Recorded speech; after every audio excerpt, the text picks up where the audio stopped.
विधानसभा चुनाव से पहले सीएम नीतीश की सरकार ने बड़ा मास्टर स्ट्रोक चल दिया है लोकसभा के चुनाव में, और खास करके बिहार में तो इनका दबदबा माना जाता है। बिहार में एक बार फिर से स्वर्ण आयोग का गठन किया गया है। एनडीए के अंदर भूमिहार, राजपूत, ब्राह्मण अब बगावत करने के मूड में है। भूमिहार, राजपूत, ब्राह्मण, कायस्थ ये बिहार में निर्णायक वोट बैंक है। न केवल उन्होंने कई सीटें हारी बल्कि कई बड़े बड़े नेता उनके हार गए। एनडीए के अंदर बगावत के रुख अपनाते नजर आ रहे थे और उसका परिणाम जो है वह एनडीए को देखने को मिला लोकसभा चुनाव में। स्वर्णों के सामने नतमस्तक हुई एनडीए। विधानसभा चुनाव से पहले सीएम नीतीश कुमार ने मास्टर स्ट्रोक चल दिया है। दरअसल बिहार में उच्च जातियों के लिए आयोग का गठन कर दिया गया। नमस्कार, द इंडिया टॉप देख रहे हैं, मैं हूं अखंड ज्योति। देखिए, विधानसभा चुनाव से पहले सीएम नीतीश की सरकार ने बड़ा मास्टर स्ट्रोक चल दिया है, जिस वजह से 15% वोट बैंक जो भूमिहार, राजपूत, ब्राह्मण, कायस्थ का वोट है, उन्हें सकारात्मक संदेश देने की कोशिश की गई है। और एक बार फिर से बड़ी कह सकते हैं सकारात्मक तौर पर उन्हें संदेश देने की कोशिश के साथ उन्हें अपने साथ रखने की भी कोशिश की गई है।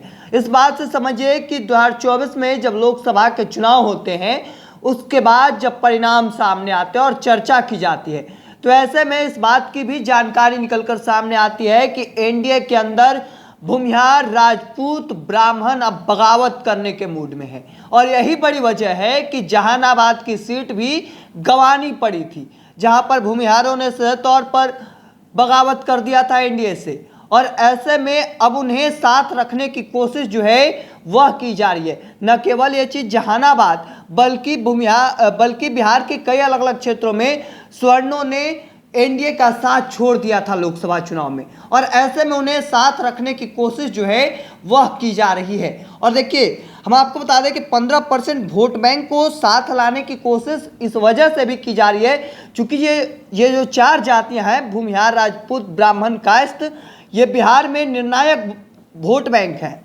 न केवल वोट देते हैं बल्कि चुनाव के दौरान एक निर्णायक भूमिका, अहम भूमिका निभाते हैं। बिहार में ये चार जातियां जो है वह दबंग और महत्वपूर्ण जाति मानी जाती है। इस समाज से न केवल बल्कि बड़े बड़े धन बली, बाहुबली निकलकर सामने आए हैं, इनका दबदबा कहा जाता है। और ऐसे में अलग अलग पार्टियों में जब इनकी दबदबा देखेंगे तो हर एक पार्टियों में इन्हें इन समाज से बड़े बड़े नेता जो हैं वह ऊपर पदों पर बैठे आपको नजर आएंगे, चाहे वो जनता दल यूनाइटेड हो, भारतीय जनता पार्टी हो, चिराग पासवान की पार्टी हो, उपेंद्र कुशवाहा की पार्टी आरएलएम हो। तमाम कई पार्टियों में अगर आप उठाकर देखेंगे तो इन पार्टियों में आपको भूमिहार, ब्राह्मण, राजपूत ऊपर पदों पर आपको देखने को मिल रहे होंगे। और ऐसे में इन्हें साधे रखना बिहार की राजनीति में बहुत जरूरी हो गई है। और ऐसे में बिहार में एक बार फिर से स्वर्ण आयोग का गठन किया गया है, तो ऐसे में उनके ताकत को एक बार फिर से साधने की कोशिश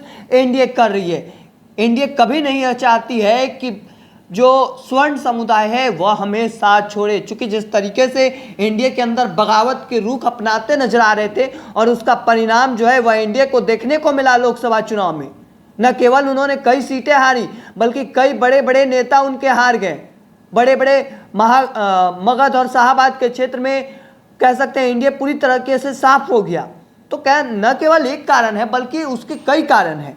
और ऐसे में स्वर्णों का साथ छूटना एनडीए को बड़ा ही मुश्किल में डाल रहा था। और ऐसे में स्वर्णों को एक बार फिर से साथ रखने का प्रयास जो है वह एनडीए कर रही है। देखिए, इससे पहले भी जो है 2011 में स्वर्ण आयोग बनाए गए थे, हालांकि बाद में निष्क्रिय कर दिया गया, लेकिन इस बार जो नोटिफिकेशन जारी किया गया है उसमें इन चीज़ों का अब तक जिक्र नहीं है। लेकिन ऐसा माना जा रहा है कि इसका असर जो है वह विधानसभा चुनाव पर जरूर पड़ने वाला है। और ऐसे में स्वर्ण जातियों को साथ रखने की कोशिश जो है वह की जा रही है। हालांकि इनकी जनसंख्या 15% के तकरीबन है।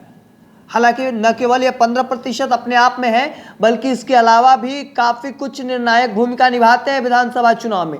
और यही बड़ी वजह है कि बड़े बड़े जो धन बली कह ले, बाहुबली कह ले, इस समाज से निकल कर आए हैं और ऊपर में हैं। तो ऐसे में निर्णायक भूमिका बनती है इनके विधानसभा चुनाव में, चाहे लोकसभा के चुनाव में, और खास करके बिहार में तो इनका दबदबा माना जाता है। और ऐसे में स्वर्णों को साधने की कोशिश जो है वह भारतीय जनता पार्टी और जनता दल यू खूब कर रही है। और यही बड़ी वजह है कि एक बार फिर से स्वर्ण आयोग बनाया गया है।